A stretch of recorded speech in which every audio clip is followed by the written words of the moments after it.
More or Nothing. Hello and welcome to this week's episode of MAUL or Nothing with Ryan and Max. And believe it or not, we were also finally joined by legend Blair Kinghorn after Toulouse's amazing win on Sunday. Blair finally waking up from his nap, so he'll be joining us later on in the show. But boys, how are we doing? Well, firstly, Max, you look sun-kissed again, and I was down in London a couple of days ago, and down at Richmond, absolutely beautiful. The sun was shining, people out having drinks, summer dresses, shorts, t-shirts, and then I'm back in Glasgow, and it is fucking pissed with rain for the last, just constantly since I come home. Like, that's it, boys. I'm done with Glasgow. I'm fed up. I think I'm going to move to London. You chatted to Bex about this? Or? Yeah, I ran it past her once I bought a house. But Max, turn around, show me that filthy mullet. Oh, he's styling it as well. You're getting a little bit. No, that's a bit bedhead, but yeah, we're getting full old school Ali Williams vibes. Yeah, nice. How long are you going for? You're going to try and get it pretty long? Yeah, I'm just gonna let it go. See where it gets to. Once it gets strange, maybe not quite like Bernard van Rensburg long. Like that's probably too much, but we'll see. We'll let it go. I think you need to grow a weird fringe with it. I just feel like a weird fringe. I'm just gonna leave the top going and see what goes. See what happens. Yeah. Proper hillbilly. Just give me one more look. Quite. Yeah, it looks all right. It's working. I don't know. It creeps me out a bit. You had a ponytail for the first 2 years that we were working together, mate. I know. How creepy is that? Yeah, but I miss it. Boys, I'm sick as well. I might as well just get all the moaning over and done with now. I am very ill, and I'm putting it down to jet lag. No. What? Look, this time last week, you were in absolute pieces, but you hadn't completed your Hong Kong leg of the week. How was the rest of your week in Hong Kong? And then how was the rest of your kind of trip back to Europe? I said that I barely remembered doing much. I barely remember doing the podcast. Like, everything's just a fucking blur, boys. It was all a blur. Like time difference and lights. But it was it was nice. I spent a bit of time with your brother, Mark. I don't know. Did I speak about that last week? No, I hadn't been on the boat trip yet. Me and your brother went on out on a boat trip. Went to Barry's restaurant. I think you've been there before, haven't you? Big Barry. Nice. Yeah. And Barry basically led us down a very dark path, and things got pretty wild again. And me and your brother were like, "That's it. Like, no drinking today." We were with your vegan friend, Blair. Blair. Yeah. Who I'm not sure why he came to the fish restaurant with us, but he ate loads of tofu. And he was like, "Yeah, pack choy and tofu, please." And obviously, once Barry came out with the beers, which wasn't the plan, Willis started getting on the vegan train and having a laugh. Blair wanted to go home quite soon, and me and your brother kicked the arse out of it. But anyway, I'm back now. I'm alive, and it's just nice to see the family. just to hug the children again, kiss their heads, and tell them I love them. You said you were going out to get some milk 3 weeks ago. Oh, don't, boys. But yeah, as you can hear, it's hit me hard. I'm sick, so I just went and did. I've got like an assault bike in the outhouse here, Max. Mate, I've used it once in 4 years, and I was like, I've not got time to head down to David Lloyd, so what I'll do is I'll jump in there and I'll just do a bit. I've just killed myself on it, and just Bex pretty much found me lying at the back door, just like I think I'm going to die. What you did? I just 5 minutes. 5 minutes. No, not just 5 minutes. Into 20 press ups, 20 squats, 20 sit ups. Back on 5 minutes. And I did that 4 times rounded flat out as I could for half an hour. Yeah, I thought it might help this, but it hasn't. Anyway, Max, why are you so sun-kissed, and why are you not at training? What is going on? How are you possibly here, but you weren't here last week when we needed you? Sunday game against the mighty Falcons, so get the Monday off. Sun-kissed. the back end of the week was just showing up. Today it's a little bit overcast, but the last 3-4 days it's been really quite sunny here in Bristol. Yeah, it's been lovely. Had a nice weekend. Hold on, when you say Sunday game, you've got a game next Sunday. This Sunday coming. Right, you didn't play at the weekend, did you? No, we're out of Europe. So you've had a bit of time off over the weekend then. Oh yeah. A little team social. Cowboy. Yeah, thing. that was sorry. Yes, it's just come back to me. Yeah. You sent the Lads. got it on the lash as well. So fun. I can't watch a Western movie ever again because everyone was playing a character. Like there wasn't a single. Like, everyone was just darn tootin'. Let's go. Everyone was just Arthur Morgan from Red Dead Redemption or Clint Eastwood. It was so funny. I was crying. Magnus was in his element. It was mental. Great crack. Anyone with just arseless chaps, with just like No one went full. I was probably the campus looking cowboy, seeing as I was wearing a vest and sort of had my hat on a tilt. And DT found it really egregious. He was like, "Get that hat off your head like that." But it was great fun. No, I do. The memories are coming back because remember, I stopped. Really poor choice, but I stopped via Amsterdam on the way home. So that's I think when I might have got those. Yeah, I've got those. Got the little trips. Yeah. That was a bit. What time did they come in, Max? Because I feel it's just like it's just suddenly rung a little bell there. When were you sending them? No, it wouldn't have been uncivilized. It would have been like reasonably evening hours. It wasn't too bad. We need to get everything back on course, boys. Like Mark's been skiing. He's obviously been pissed up as well. I've kicked the arse out of it. I reckon we go on like a health retreat for the next week. 1 week. I was down at over the weekend. I went to the there's like a turf games here at Bristol, and Bristol Bears were hosting it in the barn, in the big Astro barn.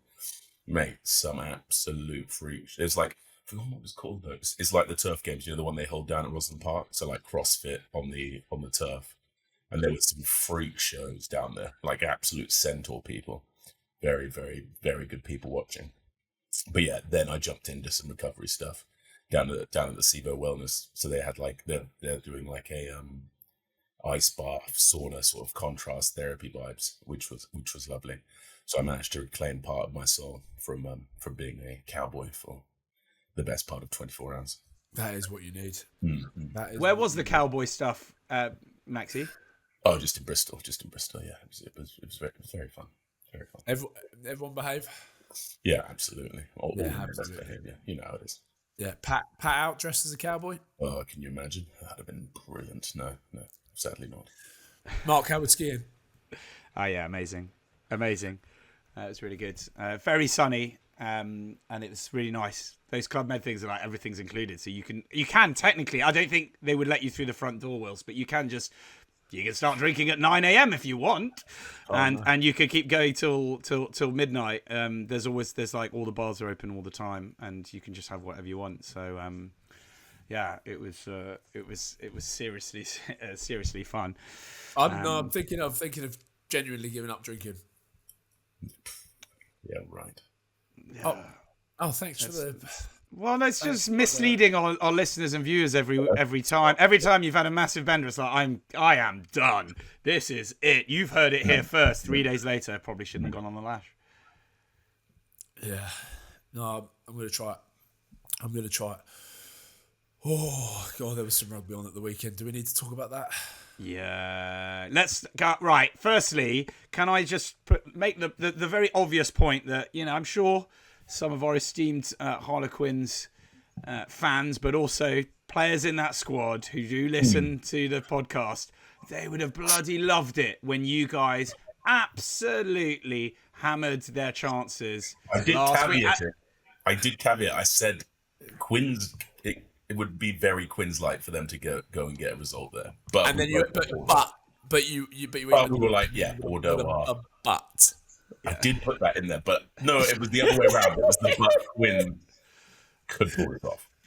Oh, if there's someone with enough time, right, that's listening to this podcast, Could they go out there and just find every prediction that we've made over the last, even over the last year, and just So bad. carry at them with what the actual scores were? It would be fucking hilarious to go and see. I'd actually. Our crystal balls are very cloudy, unreliable at the best of times. Even if someone had enough time to do it, we would invite them on to talk through it. There you are. There's a pitch. If there's any stats people out there, not Statman Fish, because that would mean I'd have to pay him extra money. But anyone else out there that would do it for free, and we'd invite them on, and they could just reel it off. It'd be funny. We could try and make bets on who was the worst, because I think we're as bad as each other. But genuinely, I reckon I got one game right at the weekend. That was it. I think Saints was the only one you guys. I'm pretty sure that's the only one you guys. Yeah, I think it was. Right, but the funny thing is, it's not even. It's not. Oh even yeah, Toulouse. Yeah. Oh yeah, true. Yeah. So that's all right, guys. It's just the way we go at it, like how sure I am, and then just nowhere near. To be fair, fellas, you know you the main headline is they're resting Joe Marler, Danny Kerr. That was after you'd already made the predictions. I don't think there's that many people out there, apart from clearly the squad, who thought they could go on a hot sunny day in Bordeaux with a packed out house to go and do what they've done was absolutely sensational. Right, the irony in that is the two of the players that were replaced for Joe and Kerr, Will Porter and Finn Baxter, both had pivotal games in securing that result. Like, unbelievable showing from Finn Baxter up against Ben Hammerfuna. Like, that scrum was that was the sort of anchor for that performance for Quins. It was huge. Him and Will Collier were going to town. Big and Will Porter, Max, like you said, how good?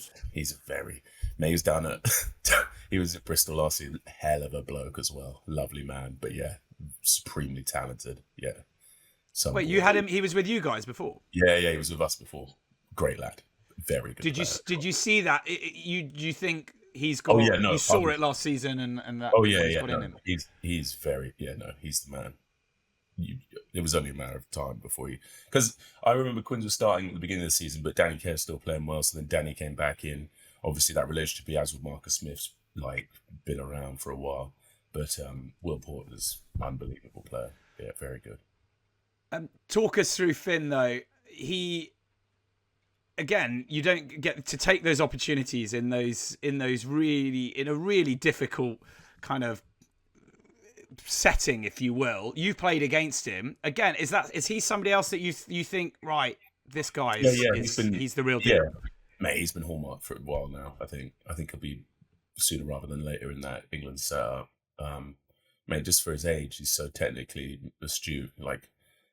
He always paints really good pictures for referees. He doesn't really make he's not like a messy scrummager. He gets in such good positions, and he's already sort of physically on the right sort of timeline for a guy his age. He's very strong, really competitive. He's got sort of all the temperament and qualities you need to be a great loosehead. And you can see that against someone like Ben Hammerfuna, the planet. He had him on toast at times, up like toast. But Max, what do you do? In your situation as somebody who's played in many games, a certain veteran, but in a good sense, and you come up against someone like Finn Baxter, who let's be honest, looks like 10 years old, and then he comes and he pulls that sort of stuff off. What do you do in the front? Because the front row always feels like this place for grisly veterans in there, just doing sort of dark arts and things like that. That's what you do, though. You try your tricks. I think the scrum's always been one of those things where when you're in a scrum, if it's going well or you're sort of drawing even, if that makes sense, scrum on scrum, then you sort of keep doing what you're doing. When you're up against someone who sort of has you under the pump, that's when you're changing where you line up on the gap. So how man on are you with the loose head? How man on are you with the hooker? Do you add more lean at the binded phase? Do you swim across, drop the bind? if a loose head's more dominant on his left shoulder than his right, there's all sorts of little nuances and tricks you can try on people like that. But right now he's having a hell of a season again off the back of last season. So it'll be I've still got to play Quins last game of the season, so he'll be a tricky customer. Jesus Christ! I think I just fucking fell asleep to fucking Scrum chat. Oh, I was interested. No, you know what, Rye would 100% be one of the back rowers. Yeah. So what happens on tight end side is when you go in, sometimes the loose head will get an angle on you and sort of walk around it and bang you. Rye would definitely be the other guy who comes straight up the rib cage, down the channel, 4-man front row, just loving life. Yeah, he loves this one. And he's definitely hollering to the boys. That was me. Me. Slide up, try and get into the ribs as fucking hard as you can. Just get your head stuck in there as well. I did love it. Oh. Highly illegal. You get me. But with my mouldies on, though. With my mouldies on. Never. Every little helps. You just go out of scrum practice and they'd be like, everyone got their studs on, you'd be like, oh, fuck. Walking out to the scrum machine with mouldies on. We used to have this guy at London Irish, we used to have Farn Routenback, the ex-Springbok tight end, old school Afrikaner, huge man, 135 clicks, beard, just full wild man. And if he checked your boots and you were wearing mouldies, he'd make you lie down, and you'd never argue with Farn because he had this sort of manual farmer strength that you couldn't resist. I saw him like manhandle Steph Armitage into an ice bath one time because he wouldn't do it. But like he'd get you to lie on the floor and have every player, every one of the type 5 to stamp on your hamstring. What? Yeah. Obviously, you wouldn't do it that hard. You wouldn't do it as hard as Farn, but he was old school player. Yeah. Not many blokes. Yeah, but you wouldn't wear those mouldies the second time, I guess. Exactly. That's goes on. Boys, for me, right, you're looking at Quins, and I don't know, am I unfair in saying this, but you look at some of the players they've got in there. They're not like at the beginning of the season. They're not the biggest names in rugby, but they're fucking carving up. Oscar Beard, for example, in the centres. Good Farnham boy, by the way. Like, had an unreal season. Louis Liner, I know, again, it might be unfair me saying this, and they're losing him to Benetton, but they're not like the superstars, are they? Tyrone Green, how good was he? But they just but Tyrone Green's always he's been a killer in the Prem for a while. He's a savage. Yeah, but I know what you're saying. Is it because they don't have this international status as much as some of the other players? Because they've got people like Marcus Smith, Esther Hazen, who obviously steal the limelight, but then you've got these boys going quietly about their business, and I think it's awesome to see. It is interesting though, to see they'll lose a few of those players. Liner, Esther Hazen, a few of them are off, but there's something going on at Quins. But they need to find a way to shore up their defence, because can you imagine how stressful it would be to be Danny Wilson, who is now the head coach of Harlequins? But can you imagine the stress in that box? It's always been that way, hasn't it? They've always been like, we'll just score more points than you. Do you know what I mean? That's their vibe. They're like total rugby. That's how they won the Prem 3 years ago. 3 years ago. Bro, that whole season was about just, we'll just score more points than the opposition. That's how it felt anyway. It was class. And I suppose when it comes to knockout rugby, it works, doesn't it? Like when you get to knockout rugby, when you've got a team that can do that and just go right in it, the game swings. Like the amount of times that game was unbelievable to watch. It was it was such a good game, and the way it kept chopping and changing. You thought Bordeaux had stolen the game and won it at the end, and then that opportunity, which Lucu should have knocked those points over. Let's face it. But it was such a good game to watch. Don Brandt as well. He was on fire. He was on fire. Will Evans, loving the pancake day. Classic him, just turnovers left, right, and rhubarb. He's been big for Quins this whole time, actually. I think he's leading the Prem for turnovers this season as well.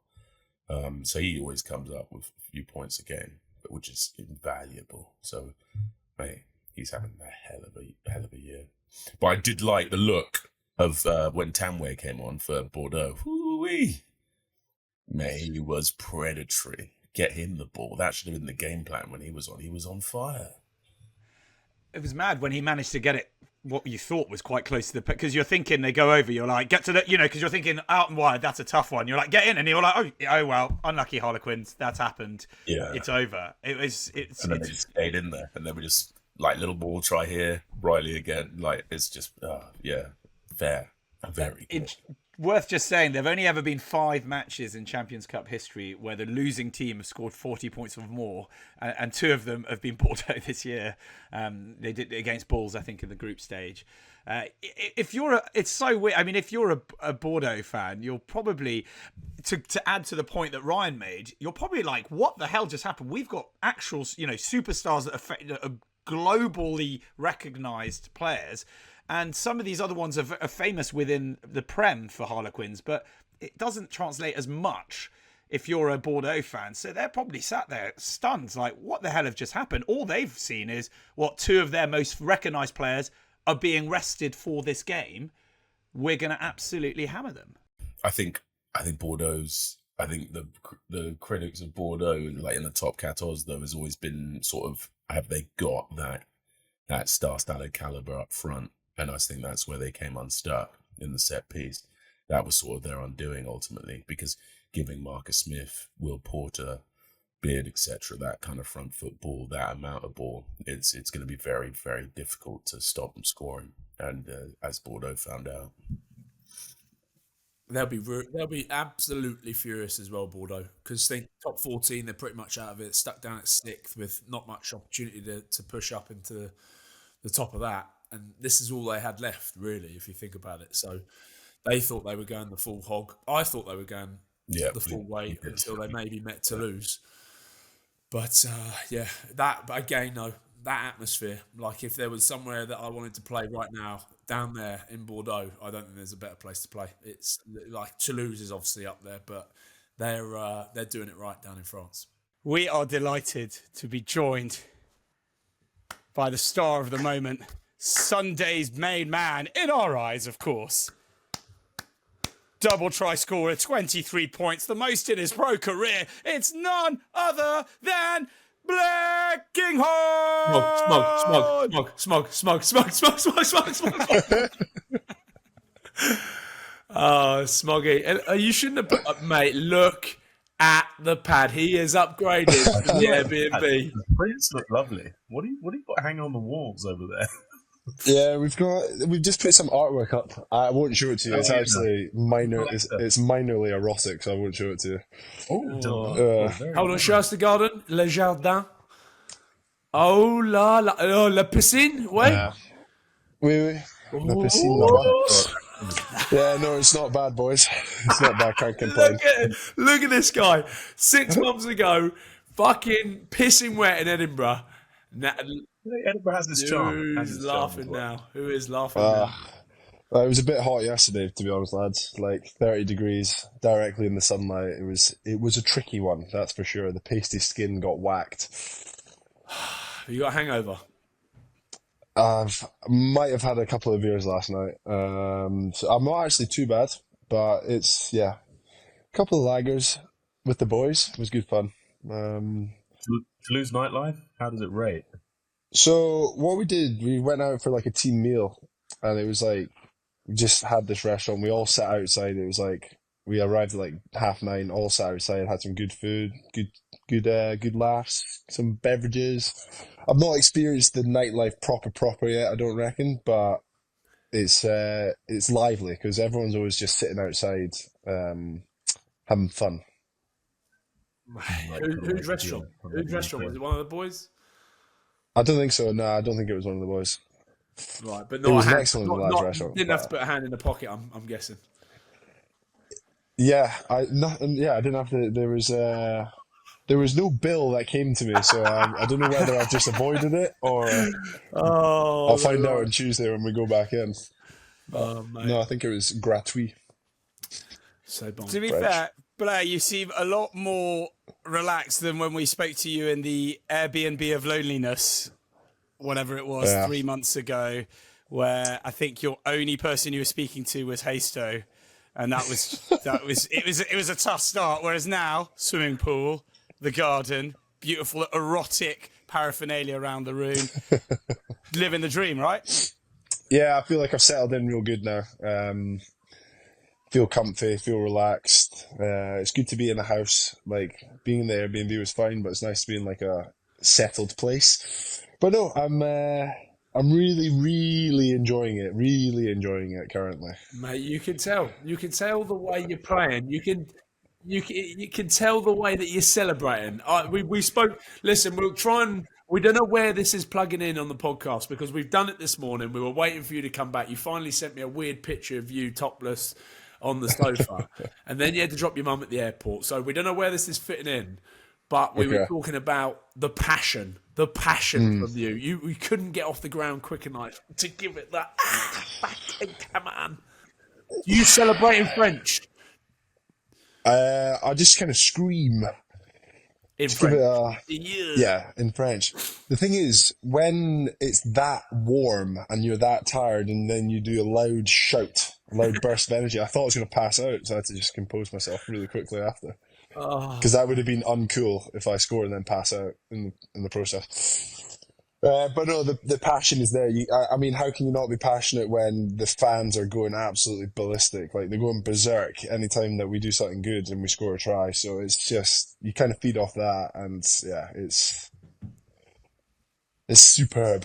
Does the Champions Cup in Toulouse hit a little bit different to the Challenge Cup at the Hive? Such a cock. No, I'm trying to just get the balance. It's a bit different. Yeah, it's a little bit different, I would say. Yeah, I know you don't want to upset your mates back there, but they'd all be fucking saying the same. You know it. Yeah, exactly. You know that Hamish, after just re-signing for another 2 years, is reeling after watching you. Like, Dewey must be absolutely fucking mad. But we love the SRU. We love the SRU. We love it. Yes. Don't get in trouble. Blair half time. Was it squeaky bum? Did the coach get awkward, or was it all chill? I actually don't really know, to be honest, because Don't understand. Yeah, I didn't really understand it. Ugo is great at halftime. So when we come in, coming from the first half, you sit down, it's dead. It's just silence for the first 5 minutes. Nobody says anything. You just kind of compose yourself. Ugo will come in and then he'll give it beans. He's a very passionate man, and very motivating. Like, all the boys are shouting at the end, wanting to go. So no, he's very passionate, and it obviously works because we came out firing in the second half. Whatever he said. It worked. Oh yeah, so who's the chief crazy people? Is it Marchand, the chief crazy guy? I can imagine him headbutting lockers before he goes out. He's a little bit unhinged. Who gives it Yaldi in the changing room? A proud Gallic man. Yeah, all the boys get pumped. Francois Cross gets pumped. Oh yeah, he looks like he's ready to run through something. He's to get a dub. He's so consistent. He's one of the most consistent players I've played with. Engine, complete and utter engine. Yeah, he could be a good extra in a Terminator movie. Yeah. Says you. The people giving it large, to be honest, it's the guys on the bench and Big Joe Takori, who's kind of waiting as we walk out of the changing room. He's got the speaker pumping and starts slapping the wall and screaming, and that gets you motivated. Sure. God bless. How good. Blair, have you worked out, though, with your French classes and everything, have you worked out the different levels of Ugo so you could tell, he's motivating us versus he thinks we're awful versus fuck, I think he hates me? Yeah, you can tell, that's for sure. I feel like I'm picking up more and more with the French that I kind of know. I forgot all of my French during the Six Nations, all of it. We came back and it was back to square one. But now I feel I've actually got a not too bad a base, and I can kind of understand things. But when Ugo is angry, immediately. Hold on, I'm just sorry. I'm sure. I'm just rereading these stats here. I don't know whether anyone else read them, but Blair Kinghorn got 23 points, his most ever in a pro game, takes him to over 500 in his career. What about Statman Fish? Just dropping those in there. Did you know that? My dad told me it was the most I've ever had in my career. Didn't know that it was career 500. Cy Kingers, my dad's got a spreadsheet, big spreadsheet, so he's got all my stats. Yeah, minutes, stats, points. It's brilliant. So that'll be getting added into it. Oh mate, how good! Yeah, but what like just talk us through it. That atmosphere. Like I know I joke about the Hive and Challenge Cup, but Champions Cup down in Toulouse, you boys going for your 6th star on the chest. What mate? The atmosphere, next level, just incredible. It's crazy. It did feel different. Knockout games certainly do feel different at home. Like the fans are mental. And there's a bit of pressure on you got to perform. The referee was getting it tight yesterday in the game as well. He made if a decision goes against us, the fans are straight on it. So I've only been on the good side of it so far, because I imagine if you're not performing well and you're not winning, getting results, it'll be bad. But when it's knockout rugby and you're playing well, God, yeah. Oh, has Haystow been out to visit yet? By the way, Nah, not yet. I've booked him in. I've got the room ready for him. how many rooms have you got? Because remember, I've got 4 kids, so just trying to work it out. Nah, not enough for that. No. Oh, You can sleep in the pool house. Oh, just go to the pool house. That's fine. Fucking hell. And then obviously next week. Oh no, well not next week. In 3 weeks' time, you'll be going in semis. Hold on, my brain's gone dead. Who are they playing in semis? Quins, semis. Mate, piece of piss. Like, did you see any of the other rugby over the weekend? Yeah, we watched the Bordeaux game as we came in for captain's run. It was on, so it was mental. It's a tough place to go and win, and they've gone and done a job. It's crazy. It's exactly the way that Quins play, like 40 odd points versus 40 points. It was an exciting game. So yeah, no, it's going to be a tough matchup for sure, because they do like to play an exciting brand of rugby, and they can sting you at any time. Blair, you watching it as a team. So we were chatting about it earlier. Like, for those who don't watch the Prem week in, week out, there are not as many superstars, you would say, perhaps, in that Harlequin side, and they're guys who do incredibly well. Was there a feeling when you're watching it with the other boys that they're watching it going, how the hell are Bordeaux not beating this Harlequin side that doesn't have Danny Kerr, that doesn't have Joe Marler, that's got these other players that aren't household names in there?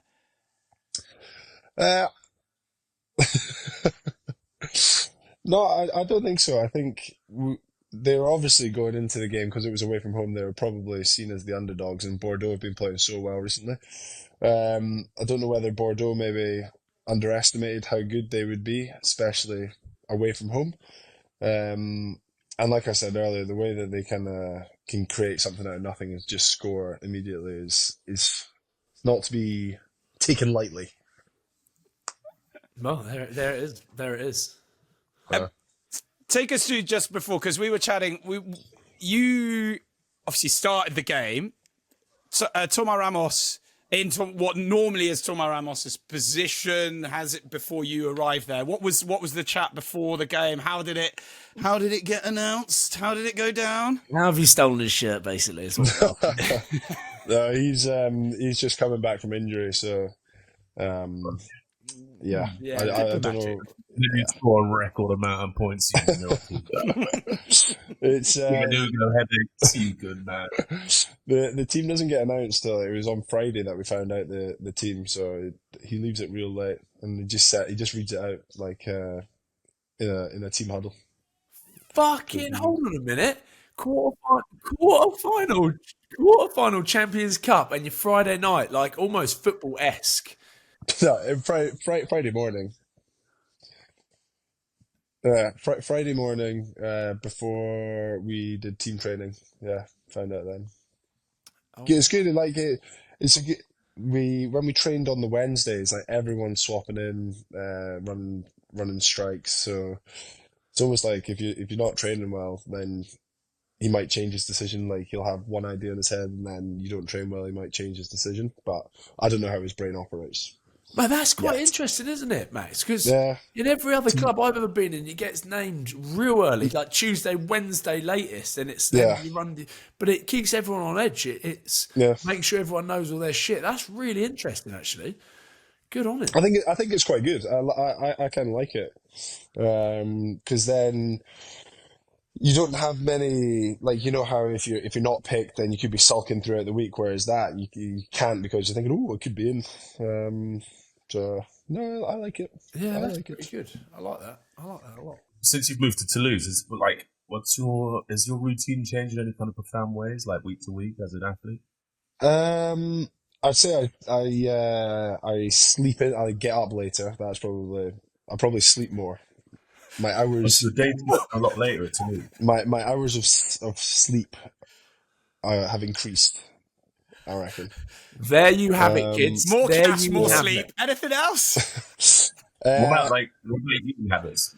Eating Much habits. the same. Yeah, no, the eating habits pretty much the same. My fiance looks after me very well. The food quality is good here, you'd say. Yeah, the food quality is great here. How's the gut microbiome? How's that? My gut microbiome is good. She's laughing. Did you talk to her about the poo pills? The poo pills. No, we're not going on that. She's actually just. She's just done a juice fast for 6 days. She's absolutely. She did. Yeah. Oh, I did a water fast for 6 days rehab, and that was weird, lads. Yeah. Another story. Another time. We're gonna get carried away. I'm gonna be on for 90 minutes again. I know. We'll digress. This will be a whole nother episode again. So anything that's changed, I tell you what, I have been utilizing a lot is the hot bath. They have a ginormous jacuzzi, and I spend a lot of time sitting in that. You're just boiling yourself like a gammon. Yeah, nice. I'd say the sun makes, when it's warm, it genuinely feels like it does help your body a little bit. It is great. Like, you come out to training, and when we do double days, obviously, usually you'd be feeling like quite stiff and sore going out. But if it's sunny and the heat is on your body, then it does feel a bit better. But I wouldn't say anything's changed massively in terms of my routine. But just sleep. Hang on, so Blair, sleep more, spend more time in the jacuzzi, catching a bit too much sun, but you're getting, a bit more sun. Sounds horrific, doesn't it? I know. Describe that as... There's always the monetary motivation as well. Yeah. That doesn't show away. Oh man, how fucking good. But can I just ask you, because we were raving about your performance today, but over the weekend. But give us a word on Jack Willis as well, because he just seemed to put in that kind of where he just was playing almost at a different level. A lot of players doing that, but he was just bumping people for fun from the looks of things. Enorm. Fucking enorm. No opportunity to say fucking enorm. Yeah, mate, Jack was unbelievable yesterday.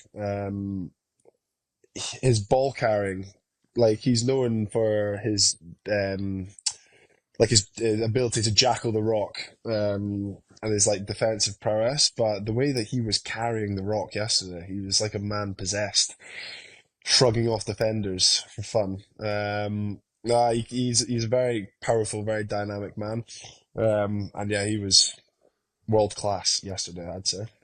Mate, he was that. We exactly what we said. We said it in exactly the same way as well. What he's renowned for, but the way that he just fucking went about carrying and dismantling people just in ball. It just took him a while to get. When you blow your knee out pretty bad though. I think it does take a few years to fully get that back. Get the sort of strength that you need to ball to be an effective ball carrier, especially the way he plays. He's like a Sasquatch. Yeah. So you need to be able to wear collision well. I think it just takes a while for a guy like that to get his knee properly right. It's not like the rehab means it's fully healed. I never find that players fully come back. Yeah. Rarely do they get fully like that, off the back of something as profound and as severe as something like what he had. Yeah, true. Smaug, well, listen, we won't keep. Well, I know I'm fucking very aware that we are not going to keep you for the next hour again, because I know you want to get out there, get some sleep, get in the hot tub, go and enjoy the piscine. But for you, mate, there must be a moment where you're out there in the stadium looking at where you were. How long ago did you go? 6 months? Is that? 6 months. Came, when did I come? 7th of December, so it's only been 4 months. 4 months. You suddenly thought you were going to Toulon. Now you're down in Toulouse, and you've got the opportunity of winning a Champions Cup, like the biggest. Do the song, bro. Brian, do the song.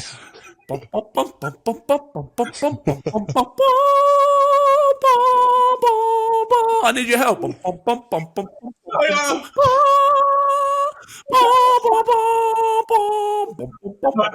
perfect. That's it. You've got the opportunity. That's it. That's the thing. Tottenham Hotspur Stadium. We won't get ahead of ourselves. Spurs Stadium, mate. Fucking enorm. Like that is gladiatorial in there. The size of the stands. Can you believe it? Can you actually believe it? Are you pinching yourself? There's certainly been points where it's been like that. Yeah, like when we perform like we did yesterday, and it's when the game finishes, you kind of just like, you're like, fucking hell, we actually just did that. Like, I'm actually here. We're doing it. My mum was over for the game, and it was great. And like, I was like me and Dina speaking to her after the game, just like, can't actually quite believe that we're here and like that we're doing it. It still feels surreal, to be honest. But I'm loving every moment, and I'm just trying to soak it. Did you say hello to your mum for me, by the way? I love you, mum. Yeah, I did. Just as she left, like we left, I was like, "Oh, Will says hi." What a legend. And she was like, "Who?" And I had to explain. Don't start me off. Anxiety flashing. Blair, just quickly, what's it been like having Antoine Dupont?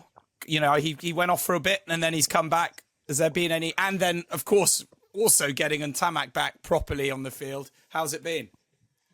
Yeah, it's awesome. It's great to see Ron back out there. Like, he's a massive cog for that French team. So to kind of have that World Cup taken away from him, it's a real shame. You never want to see people get injured, especially before like a big tournament like that. So no, he's come back in great condition. He's put some size on. He looks like a big boy at the moment. But the way he's a very composed lad. It's kind of like Antoine. If they do something class and they never get like too up here, just manage to keep it stable the whole time. I think it's great. It's great for the team. They boss us around the park. But no, it's great to see him back out there, fully fit and fighting. A word on Hasto's filthy bit of skill at the weekend. The most unnecessary thing ever. I loved it. It was great. Mate, it's because his missus was there. You seen he put her on Instagram the other day, so I can say that. No, yeah. It's because it was it was her first game, so he was like, okay, yeah. Look at this, love. Yeah, wait till he's moving back to Glasgow. There's fucking no chance she's coming with him. Up the road. Yeah, aye, fucking up the road. Back to sunny Glasgow. Smaug, what an absolute legend. No, anytime, fellas, anytime. Ooh, don't say that. No, we'll get Blair live and we'll come down. Just make sure you make the final, okay? Yeah, and then, I'll try my best. We'll be down there and we'll come and say hey. Roger that. Cheers, boys. A bientôt. Legend. Au revoir.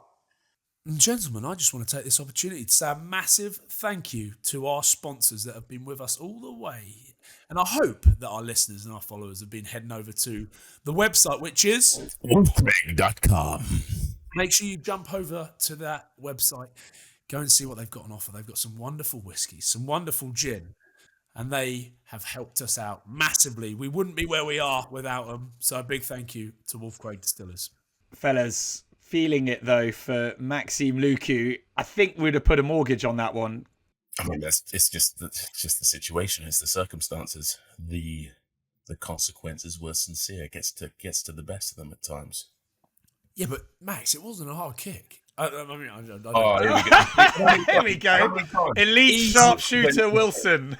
Mate, like I've told you about the job at 10 for Leinster, that kick, fuck.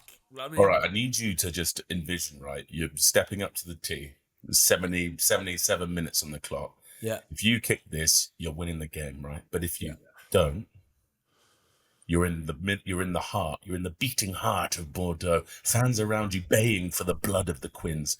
They're on top of you. They want you to succeed. But at the same time, if you fuck this up, you will be lambasted forever. Mate, it's like me on the first tee. Just take out the 5-iron. Don't get the driver out, mate. And he's pulled out the pitching wedge, and he's got right under it, and it's got so high. It just needed not envy. Head down, chin down. Hooking and pushing at the same time. But anyway, it wasn't the hardest kick. It wasn't the Libok kick that got missed last week. We've seen a few of them now, like to win the game, some clutch kicks, and there was a bit of time left. And let's not forget, Quins still had a penalty at the end to try and knock it, so that would have been a little bit more of a pressure kick for someone else. But yeah, I mean, he should be sticking that over. I bet he's getting paid a fucking fortune as well.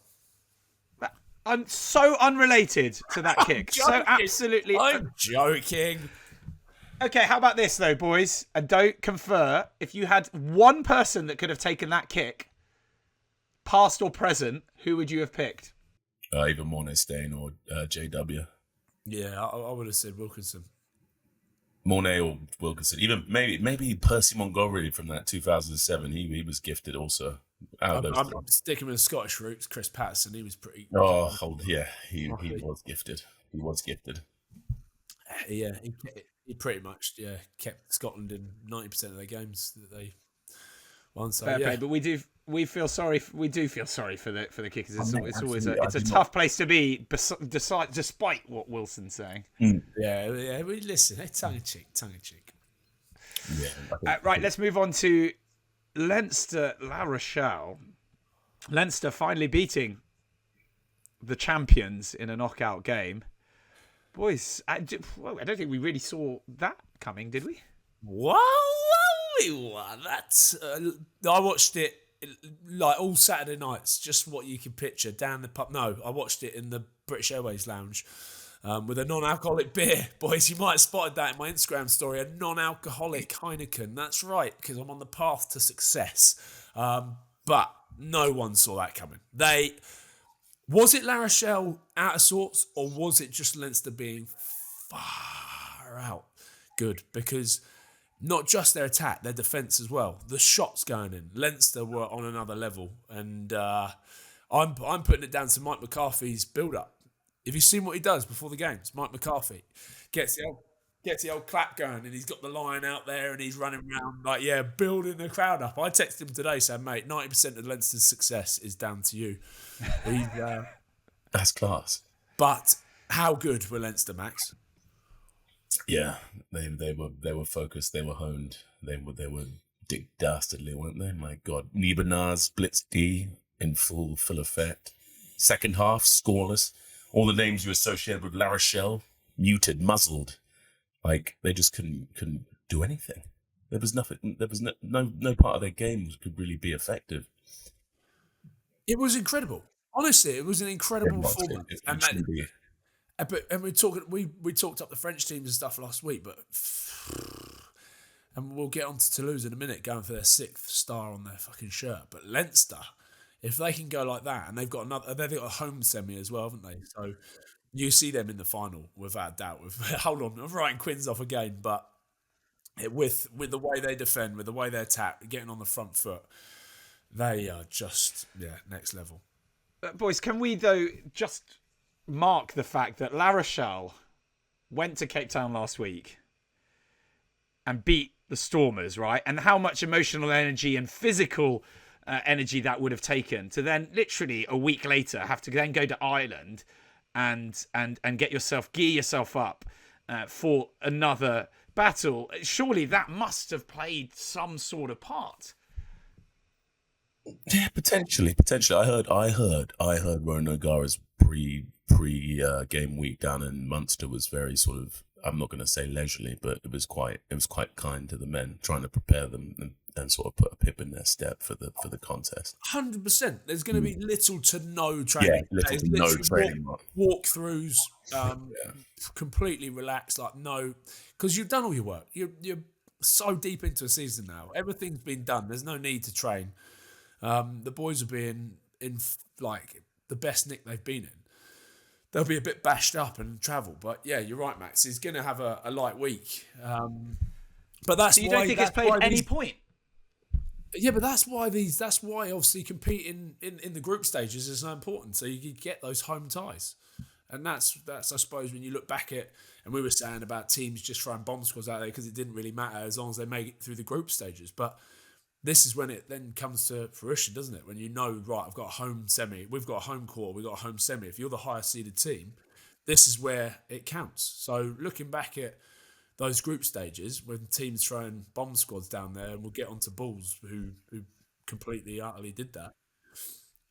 That's where it matters. But Leinster, I mean, not many teams are going to go and do much against a team that play like that and defend like they that. were so horrible, weren't they? Every single one of them, all the big names as well, just turned up and were just terrifying. They were in full glory, to be fair to them.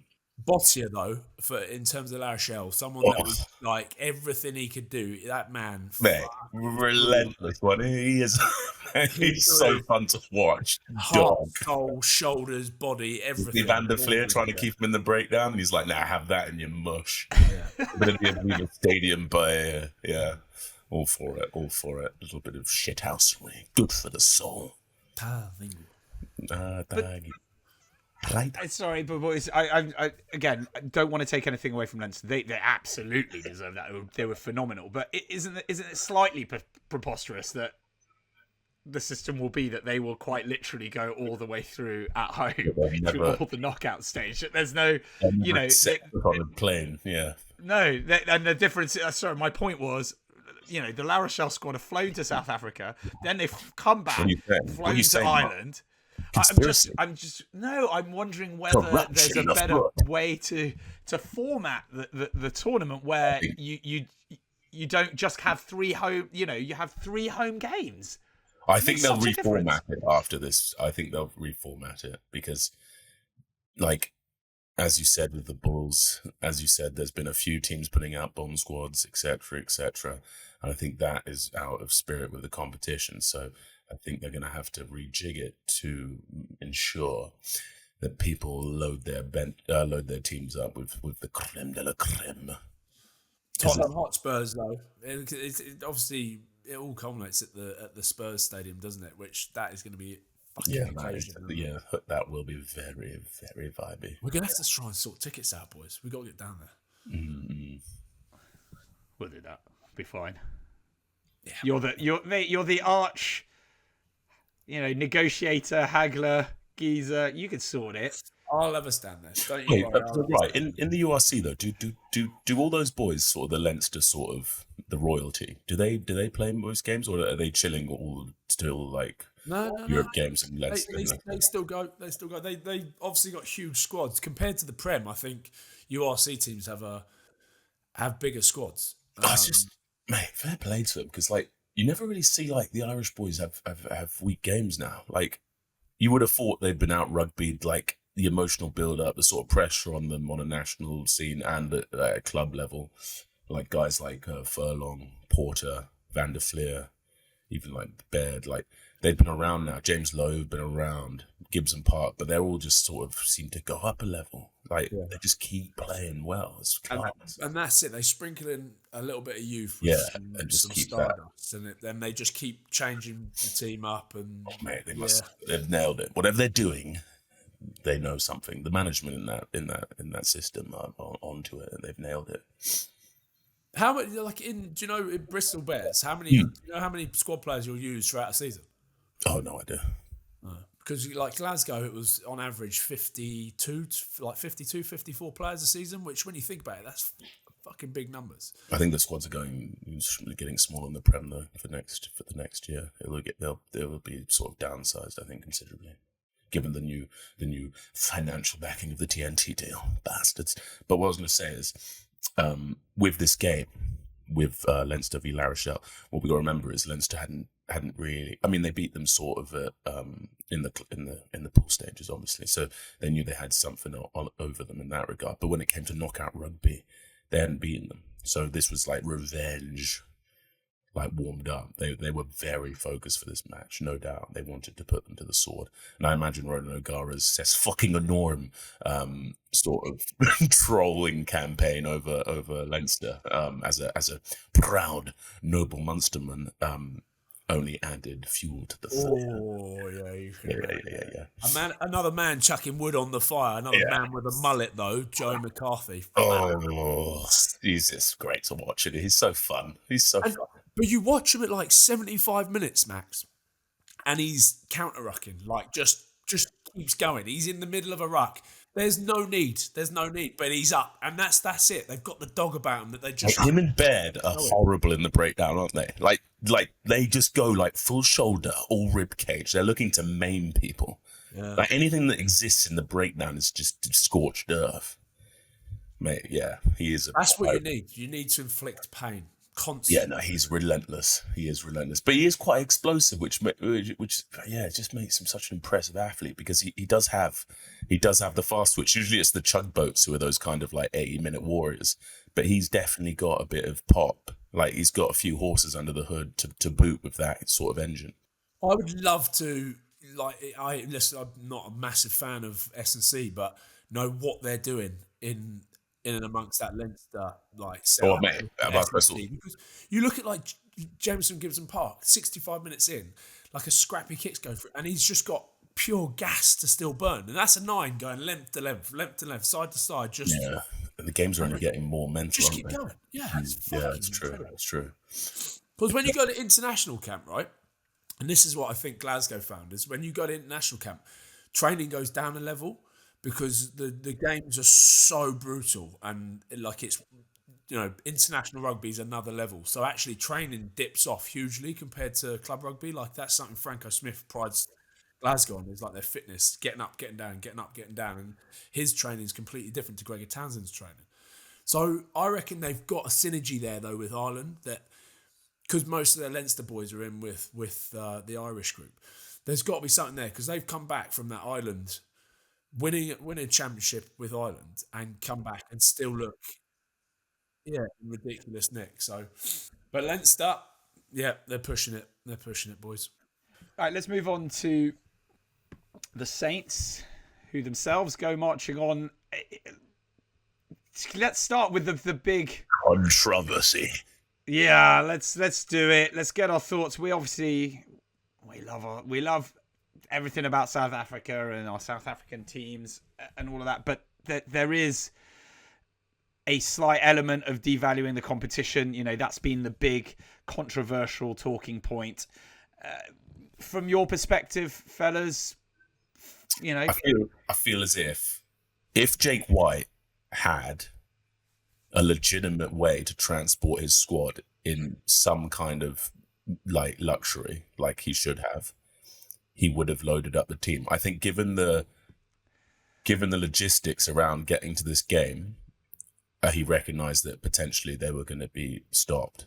So he thought it was a wasted opportunity. So he's kept his players powder dry in terms of the first choice team. Mark, give us the stats on this travel because this is interesting. So there were 8 flights, or they flew in 8 different groups, and the one thing, that in itself is. Have you guys ever done it where you're flying to a place and you've had to go in separate groups? No. I think I have. Yeah, I've done it, but only in 2 groups. Like one's gone via Dubai, one's gone via somewhere else. But not to a knockout Champions Cup game. Oh fuck no! Not like a no, not a knockout game. But I've done it where we've travelled to South Africa and we've had to go on different flights. And I think another one was coming back from the World Cup maybe because you've been knocked out. So there's no flight. You deserve it. It's your punishment. Home. And you created 3 separate groups just on your own by like getting off at different places like Dubai. Yeah. Everyone's like, so which flight? And everyone's like, want to get back to the family. I'm like, what's the latest flight back? Put me on another one. It's worth noting that the EPCR, obviously the organizer of the competition, they signed a partnership with Qatar Airways in 2022 to help European teams fly to South Africa via Doha. But they've maintained it's SA Rugby's responsibility to find available flights for their teams when they kind of travel to Europe or travel north. So does that already put, what do we think? We obviously don't know the ins and outs. There's obviously some sort of disagreement somewhere, but it puts the South African teams at a disadvantage regardless, right? It puts them at a disadvantage, yeah, definitely. But they wanted into European rugby and they knew the rules. You know the rules, big man. You know the rules. You've just so it is tough, but they knew the rules, and it is difficult. Surely, I mean, I'm guessing. Let's say it was Sharks in that situation. They've got huge financial backing. I don't know what the Bulls' backing is like, but surely a private jet, just rent a plane and charter something and get them there all in one go. But yeah, I know. I mean, how much? Mark, stuff. Mark, Mark, you fly private jet all the time. How much is the private jet to South Africa? I can't tell you. I wouldn't know, but I can say that they balls have spent. They spent. Go on. I can't say. I think it's no. Fuck off! Don't lure me into this. I don't know. Full stop. No idea. And but I will say that I think it's cost 175,000 quid to SA Rugby to get the balls to the game in itself. So you've got a rough idea of even that in 8 different groups. That's how much it cost them. It's quite a lot. Oh, I would have liked to see a fully stacked balls go to Northampton though, because see, that scuppered my prediction. That scuppered our prediction, Ryan. So damn you, Mark. Who would have thought they would have sent that team instead of the horrible biltong munching juggernaut team? Yeah, but surely there's a billionaire South African out there that listen. If it was me, they should have come to the fixer. I would have been out there going to the billionaires, going, boys, this is it. We'll give you a player appearance. You can have the whole ball squad come to your wedding or whatever you want to do. No photos. I would have hashed a deal in there somehow. Elon, here you go, mate. You could have any of these guys over at. Exactly. Why didn't they ring Elon Musk? Idiots. Which Elon Musk was a huge rugby fan, but yeah, I don't know. But Jake White already in the pre-match, if you saw the interview, he's already he was already defending his stance, like he was explaining statistically the players he picked in terms of their experience, what they've done, etc. So he was definitely under fire in some regard. So I don't know. It's interesting. It would have been cool if he was more sort of free with that and gave his reasoning, but obviously it's not. He doesn't have to. So, do we think they should have devalued the competition, which it did? It really did, especially when you look at the result in the end. Do we think there should be a punishment? I don't know. That's so difficult. It's how do you should for a blowout result? I don't know. We're going to talk about them next, but Toulouse and Exeter, was that Exeter's second choice team? Do you know what I mean? What's devaluing the comp? How can you just sort of? Well, but this was a second string side. But you can't say that because when you're inside that camp, it's all down to he puts that team together. Yeah. I've been in teams where it's you say it's the second string, but Jake White might be for this game, it's not the second string, and I'm the boss man. Yeah, you know what I mean? Remember there's different factors for those players. They are going down there. They're not going down there thinking we're going to get fucking hosed. But they're going down there going, boys, he's going to his team. You can do something special here. There's an opportunity for a lot of players. You never know what can happen. So you can't, I don't think you can. I don't think you can say that. But they'll be obviously wanting to focus on the URC as well. If he thinks he's tried to weigh it up, they're third in the URC. They're trying to make sure they get that home court because when they get a home court in the URC, teams have to go to Pretoria, and then that's another story. So he doesn't want to lose out on that. But it is a shame. It is a shame, and something needs to be done about it. But just get a billionaire. That's it. I do think there's a question for us at some point, and it'd be interesting to hear from our South African followers their thoughts. Do you think they are enjoying this as much or more than they were enjoying being in Super Rugby? That's a great question, Mark. I think they are, because I think they recognise that the sort of the peak of Super Rugby is over now. I think it's not what it used to be. So yeah, I'd say that they're probably happier being in Europe in terms of for their domestic game. It keeps the Springbok rugby healthy and sharp. I'll leave Max. That's enough on that. Let's just talk about the game really quickly. Fucking hell. Northampton still look pretty good, though. Ollie Slater again. Like, just that the black boots are back out there. There's nothing really flashy. He's just a grafter. He's I like great, him a lot. isn't he? He's I great. like him a lot. Just bouncing people off. No one seems to get him down. He doesn't look like a huge human being. Yeah, he doesn't, but there's something going on. There's something going on in the getaway sticks. He's horrible, isn't he? I like him. I like him a lot. And we've spoken about the black boots, black socks. It's just something. There's something just beautiful about it. He's a proper grafter. He's got to be involved. He's got to be involved in the white shirt. It has to happen. He's turning into like my favourite winger to watch in the Prem right now. He's horrible. Where were Northampton last year, by the way? I'm trying to think. Like, were they up there competing? Because this season. No, they were battling a bit last season, but this season they have absolutely turned it on. Like Alex Coles, fucking so good to watch. Like they've got a lot of young talent in there with the likes of Freeman, Furbank, Finn Smith. Like, it's pretty exciting, isn't it, to watch? They're obviously killing it in the Prem. Now we've got a semi-final. Whoa, where do they go to Leinster though, don't they? I know, but I think Here we go. I'm all in on that one. That could be very fruity. That'll be a fun game.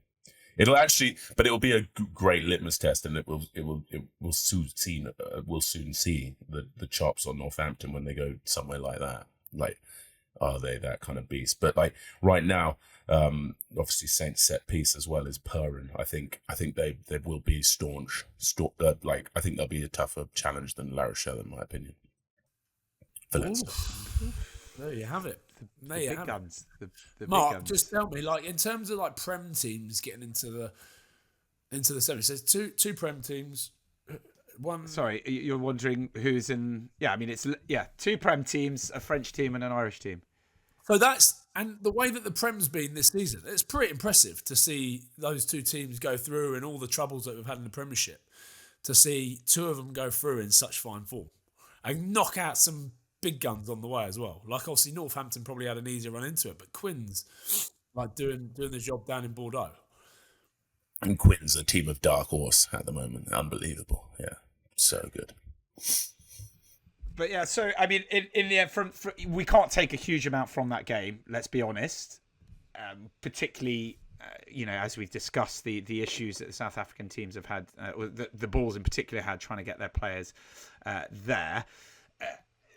But from everybody's perspective, the Saints are really in a wonderful moment of form. Yeah, they're top of the Prem. They're now into a semi against a European giant in Leinster. The last time Northampton played Leinster, when was that? They played them in a final one year, didn't they? Yeah, it was 10 years ago, wasn't it? It was about that, wasn't it? Was it 10 years ago? Yeah. It was, and it was that one, if I remember rightly, it wasn't it the one where they went like 28 points up? And they went up, and then Johnny Sexton had the famous rallying call and sort of brought it back for Leinster. It's the 2011 Heineken Cup final, and they were 22-6 down at half-time, Leinster were, and Leinster won the match 33-22. So Northampton didn't actually score any points in that second half. 11. And Laws be playing. Yeah, Courtney Laws was there. There was Ben Foden at fullback. You had everybody's favourite scrum half. Wait, have I got this the right way around? Lee Dixon, is he everyone's favourite? The one person that everybody hated, right? Or certainly. Dylan Hartley, your pal, was in there, Ryan. Tonga Weir and Brian Majati up front. Oh, horrible. And then Leinster would have been stacked with O'Driscoll, Carney, Heaslip. Was that the Rocky Elsom year? No, their back row was Heaslip, Sean O'Brien, and Kevin McLaughlin. Nathan Hines was in the second row. Ryan, did you ever come across him? Yeah. Well, Wagga, he was my coach for forward coach for Scotland. But yeah, I played under and against Wagga. Yeah, they had a hell, even just like Darcy O'Driscoll in that midfield, Nasewa. at I fullback. say what, he was a legend at Leinster. Fucking hell. He's got keys to the city, doesn't he? Yeah. That's cool. That's cool to look back on. Right, we better move on because we're getting too fucking caught up in this shit. But anyway, let's move on to that. What's the headlines they're calling it? Gone in 600 seconds. Toulouse, Exeter of everything happening in that sort of 4 tries in 10-minute period, because it was pretty tight for that first half, and then suddenly it just blew up. And guys, first things first, here's one for you. Toulouse are unbeaten at home for over 2 years, 34 matches. So whatever way you look at it, Oh, wow. Exeter were having a hell of a hard time going over there and getting anything, really. But they gave a good go of it. They were. Yeah, but we called it, didn't we? We called it. I was a bit like, oh, hello there, mate. They were dogged, and then suddenly stuff started happening. Intermac in space, Dupont doing weird things, Smoggy, aka Blair Kinghorn, aka crazy Scottish 15, doing mad things to good people on the edge there. Mate, the Toulouse back line just came alive, man. Unbelievable scenes. What about him celebrating? He's loving it. Oh, mate, he was like, I think he was couldn't get up quick enough. Yeah, he was like, Oh, I mean, that is as close to being a footballer in a fucking huge arena as it'll get in terms of rugby. Like, do you know what I mean? Pumping it up. Oh, Jack Willis. oh, good God. Jesus. Oh, no, he went Super Saiyan, didn't he? He got weird. He was like, get on my back, lads. I'm going to do... I mean, does he normally carry like that, bumping people off? I know he's a grafter, a jackler, someone that goes after ball, but carrying in this game. He can when he has to, apparently. He can when he has to. He was just slipping arm tackles left, right, and rhubarb, wasn't he? He was just draped in people. He would just somehow get out of them. Who would you rather play for? Like, would you rather play for Toulouse in that atmosphere or Bordeaux in the atmosphere down there? No, to lose the legacy. The legacy is just too much. You are literally, you are called the European team. That's what you're the kings of Europe. That's what they're known as. That's an unbelievable legacy to sort of represent. And big Smaug is loving it down there. Fair play to him. I did text him, see if he could jump on, but only this morning, and I'm guessing he's got like red wine teeth because they would have been kicking the utter arse out of it last night. But if he does come back partly throughout today with a text, we'll jump back on. But what a move. Imagine being Edinburgh, flying down the Sharks in the Challenge Cup and just getting beaten this weekend. Or yeah, thumbs up. pulling Exeter's pants down. And Oh, how good. Like, beginning of the season at Edinburgh going... Oh, this is going to be a long fucking season, boys. This is going to be a long season. And then halfway through, just getting a little get out of jail free card. Hey, you want this? You want this? You want to come?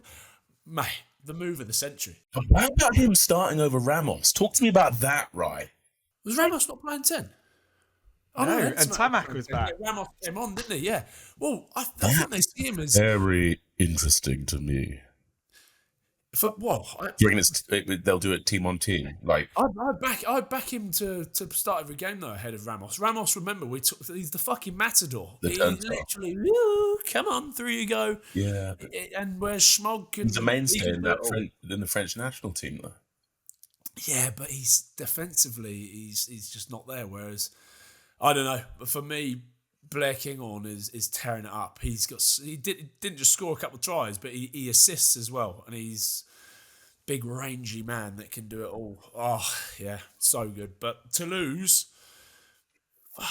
there's no way. There's no way. There's no way Quins can go there and do the job. No way. No way.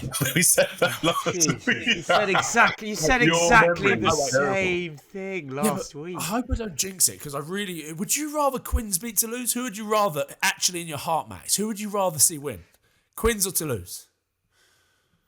I think just because it's my friend's Will Collier's last season at Quins this year. Fuck no, man. I'd really love to see him go on and go play for the final. And what story that would be, going to two sort of French bastions of rugby, being the tight head that basically got you through Bordeaux, and then you're up against Cyril Bay down in Toulouse.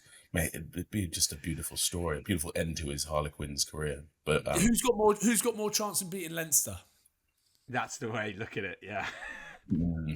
Yeah, I suppose the men in red, but anything can happen once you get to the knockout. It's once you're in the knockouts, as we've seen, Ryan. Oh, I don't get excited about rugby, boys. Like, it's not. I don't love it. It's excites me. It's been good though.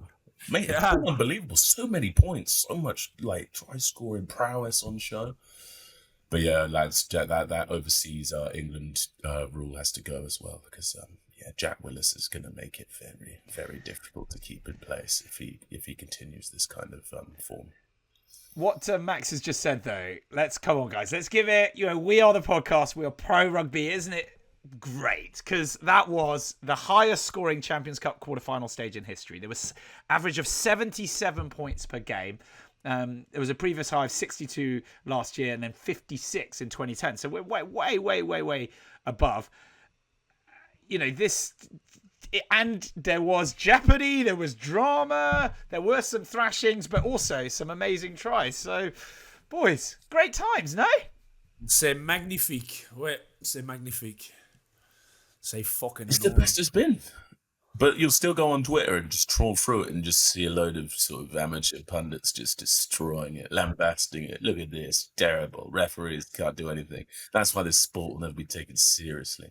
Blah, blah, blah, blah, blah, blah. And it just goes on and on and on. But really, if you look at it objectively, you're absolutely right. It's the best it's ever been. Rugby is sexy again.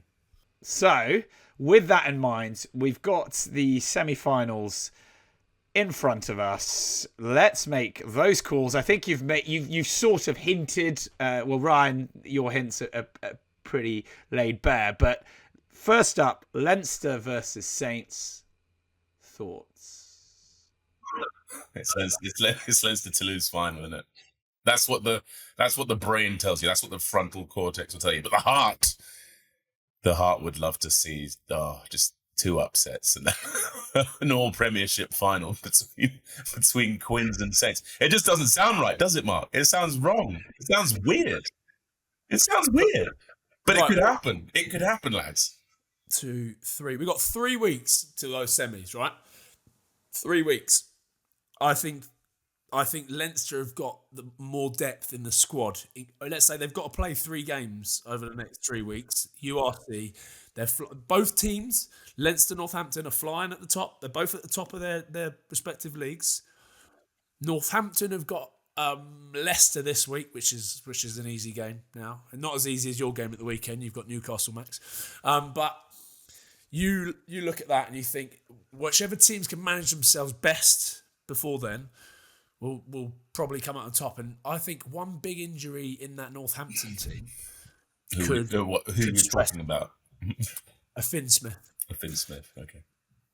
But Leinster just have the depth. So not only this is me working it out. They've won. Yeah, Leinster have won. So there you have it. And then for Toulouse Quins, it's Toulouse all day, is it? Quins have got too much to do to try and stick in that top 4. They've got to graft the next 3 weeks. Yeah. So you're hang on, you're changing your. Sorry, because when you were like, Toulouse are going to hammer them. Effectively, you were saying that you were hammering them anyway. Are you talking about because of what they've got to do in between, or because of the fact that on a one-off game, Toulouse are Toulouse? I don't know. I think Toulouse are beatable after that first half. I'm putting it out there. I know it's an 80-minute game, Ryan. I know, but yeah, I wouldn't take Exeter as a point of reference because they were shit towards the end.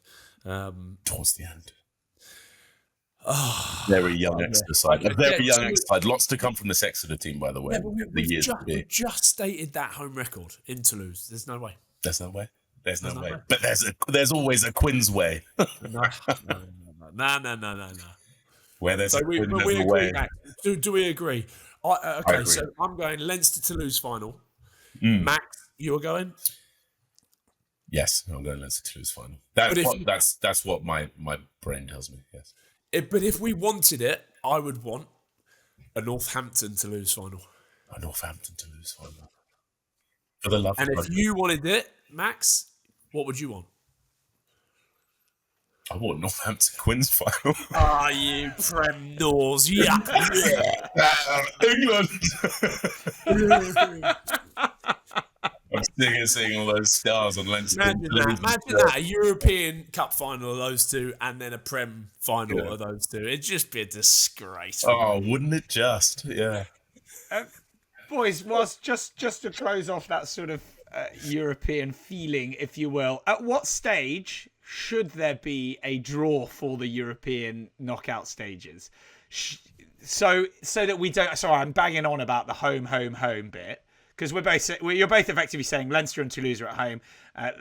Toulouse are unbeatable at home, so it's a given, whatever Harlequins throw at them. So, should there be a draw for the round of 16? Should there be a draw for the quarterfinals or for the semi-finals? I would follow football. I'd follow the Champions League. I think it makes it quite exciting. The whole draw thing. Then I could go along and do the draw, put my hand in the ball. The problem is we can't do that in because of football. It's home and away, so there's less of a it's equalised, if you will. Mark, you've clearly thought about this. What do you think?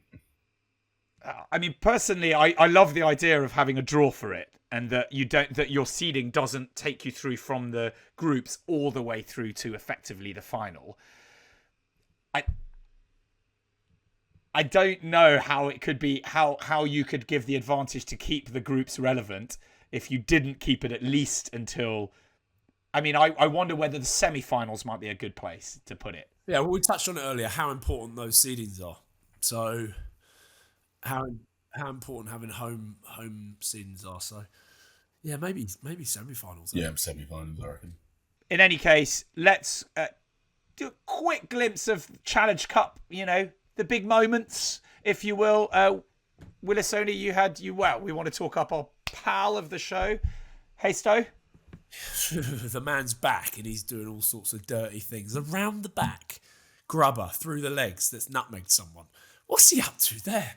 But Gloucester, and this is it. This is why the Challenge Cup is good, because it can almost build seasons back up. Look how good Gloucester have been throughout the Challenge Cup. They've been shite in the league and they're pushing for this. It's quite exciting to watch, Max, isn't it? Yeah, absolutely. But yeah, I'm with you. It's nice to see Haystow doing his highlight reel trickery and skullduggery all over the field. But yeah, statistically, Ospreys seemed like they were on top. They just sort of were losing that set piece battle up front, and that sort of became their sort of undoing. But which is sad. Toby Booth's up, Barmy Army, knocked out. But yeah, Gloucester. We'll see. Claremont destroyed Ulster, which we all saw it coming. And then the game that I commentated on, Sharks Edinburgh. Sharks team, they've 13th in the URT. Have you seen that team? The team is mental. And not only that, they've added Kanye, Esterhazen next season. Geez. They are going to be a proper force to reckon with, I think, next season. I just think they haven't really clicked this season. They haven't clicked. A few injuries at the beginning, yeah. But suddenly, they're pulling away, and everything's riding on this Challenge Cup. They're going to go and win it. Yeah, Sharks, for me, do the job. Sharks win it. With some of those people in there, it's an absolute disgrace. Yeah. And then Benetton doing the job on Connacht. So Benetton keep pushing on. To see Benetton in a final again just shows where Italian rugby's going. With a quick line, so the semi-finals you've seen are Sharks versus Clermont, Gloucester versus Benetton. What sort of story that would be if somehow Gloucester managed to, having had what is effectively one of their worst seasons, was the feeling, certainly in the league, and then coming up and managing to salvage it. After our just chat a minute ago in terms of venues, how interesting is it that Sharks aren't allowed to play at home? So they've chosen Harlequins as their semi-final venue. So it's Sharks playing Clermont? At the Stoop, boys. At the Stoop, which is quite cool. Because they reckon per capita there's the most South Africans in the borough. Yeah, in Twickenham, Roehampton. Yeah, that's a great shout from them. Yeah, good. They went and did some stats on it, and they basically worked out that it's just full of Okies, man. fucking full of it. Guys, no, seriously, the South Africa New Zealand pre-World Cup warm-up game I was at Twickenham, boys, it felt like 70,000 of South African brethren just going absolutely berserk. It genuinely felt like you were a home game. It was mad. Do you know who they need to help promote it though? That comedian guy that pretends he's the fucking South African man, goes down the fucking shops. Have you seen Josh Berry? The day I ate biltong. Yeah, I eat biltong, man. We go down and laugh at these fucking pommies trying to play fucking rugby.